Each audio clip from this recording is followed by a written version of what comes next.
સુરત નજીક જો તમે વન ડે પિકનિકનો પ્લાન બનાવતા હોય તો એક સરસ જગ્યા તમને બતાવું. આ છે વ્યારા અને સોનગઢની વચ્ચે આવેલો ડોસવાડા ડેમ. આમ તો આ ડેમનો મૂળ હેતુ પાણી સંગ્રહનો જ છે, પણ તેની સાથે સાથે તે એક સારું ફરવાલાયક સ્થળ પણ બની રહ્યું છે.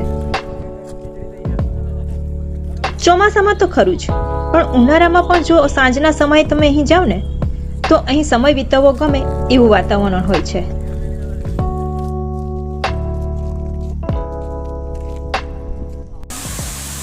પરંતુ ચોમાસાની તો વાત જ અલગ છે.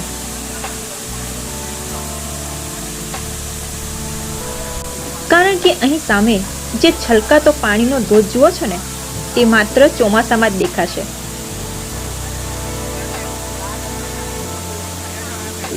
તો હવે એક જ વાત કહેવાની થાય છે કે ચોમાસું પૂરું થાય એ પહેલા એકાદ વાર તો ડોસવાડા ડેમ પર આંટો મારી જાવજો.